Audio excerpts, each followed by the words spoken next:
ಇನ್ನು ಶ್ರೀ ಕ್ಷೇತ್ರ ಧರ್ಮಸ್ಥಳದ ಬಗ್ಗೆ ಸಾಮಾಜಿಕ ಜಾಲತಾಣಗಳಲ್ಲಿ ಸುಳ್ಳು ಸುದ್ದಿ ಹರಡುತ್ತಿರುವವರ ವಿರುದ್ಧ ಸೂಕ್ತ ಕಾನೂನು ಕ್ರಮ ಕೈಗೊಳ್ಳುವಂತೆ ಶ್ರೀ ಕ್ಷೇತ್ರ ಧರ್ಮಸ್ಥಳ ಮಂಜುನಾಥ ಸ್ವಾಮಿ ಸದ್ಭಕ್ತ ವೇದಿಕೆ ಅಧ್ಯಕ್ಷ ದಿವ್ಯಾ ಹಾಗರಗಿ ಆಗ್ರಹಿಸಿದ್ದಾರೆ. ಕಲಬುರಗಿ ನಗರದ ಪತ್ರಿಕಾ ಭವನದಲ್ಲಿ ಮಾತನಾಡಿದ ಅವರು, ಕೀಳು ಮಟ್ಟದ ಭಾಷೆ ಬಳಸಿ ವಿಡಿಯೋಗಳನ್ನು ವ್ಯವಸ್ಥಿತವಾಗಿ ಹರಿಬಿಡಲಾಗ್ತಿದೆ, ಇಂಥವರ ವಿರುದ್ಧ ಸೂಕ್ತ ಕಾನೂನು ಕ್ರಮ ಕೈಗೊಳ್ಳಬೇಕು ಎಂದು ಅವರು ಒತ್ತಾಯಿಸಿದ್ದಾರೆ. ಅಲ್ಲದೆ ಇದೇ ವಿಚಾರವಾಗಿ ಆಗಸ್ಟ್ 13ರಂದು ನಗರದಲ್ಲಿ ಬೃಹತ್ ಪ್ರತಿಭಟನೆ ಹಮ್ಮಿಕೊಳ್ಳಲಾಗಿದೆ ಅಂತ ತಿಳಿಸಿದ್ದಾರೆ.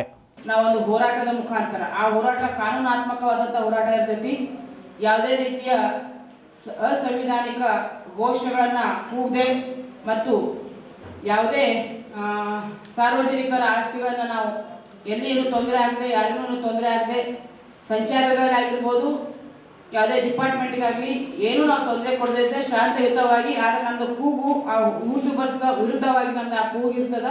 ಆ ಒಂದು ವಿಷಯ ಇಟ್ಕೊಂಡು ನಾವು ಜಗತ್ ಸರ್ಕಲಿಂದ DC ಆಫೀಸರ್ನ ಮನವಿ ಪತ್ರವನ್ನ ಕೊಟ್ಟು ಅಲ್ಲಿ ಮಾನ್ಯ ಜಿಲ್ಲಾಧಿಕಾರಿಗಳು ಕಮಿಷನರ್ ಸಾಹೇಬರನ್ನ ಕರೆಸಿ ಇಮಿಡಿಯೇಟ್ ಆಗಿ ಅವ್ರ ಮೇಲೆ FIR ಅನ್ನ ದಾಖಲೆ ಮಾಡಬೇಕು. ಮತ್ತೆ ಅವ್ರು ಏನು ಮಾತಾಡ್ತಾ ಇದಾರಲ್ಲ ಅವ್ರ ಬಾಯನ್ನ ಮುಚ್ಚಿಸ್ಬೇಕು. ಮಾತಿಗೊಮ್ಮೆ ಅಲ್ಲಿ ಅವ್ರು ಏನು ಮಾಡ್ತಾರಂತ ನಮ್ಮ ಮೊಬೈಲ್ ಒಳಗೆ ಎವಿಡೆನ್ಸ್ ಅದ ಅಂತಿರ್ತಾರೆ. ನಾವೇನಂತೇವಿ, ನಿಮ್ಮ ಮಿತ್ರ ಎವಿಡೆನ್ಸ್ ಇತ್ತಂದ್ರೆ ಹೋಗಿ SIT ದವ್ರಿಗೆ ಕೊಡ್ರಿ. ಆಮೇಲೆ SIT ಅಧಿಕಾರಿಗಳನ್ನು ಕೂಡ ಅವ್ರ ಹತ್ರ ಎವಿಡೆನ್ಸ್ ಅದ ಅಂತೇಳಿ ಗೊತ್ತಾದ್ಮೇಲೆ ಆದ್ರೂ ಅವ್ರು ಇಮಿಡಿಯೇಟ್ ಆಗಿ ಅವ್ರಿಗೆ ನೋಟಿಸ್ ಅನ್ನ ಕೊಟ್ಟು ಅವ್ರಿಗೆ ಕರೆದು ನಿನ್ನ ಹತ್ರ ಏನು ಎವಿಡೆನ್ಸ್ ಅದ ಕೊಡಪ್ಪ ಅಂತ ಕೆಲಸನೂ ಅವ್ರು ಮಾಡ್ತಾ ಇಲ್ಲ.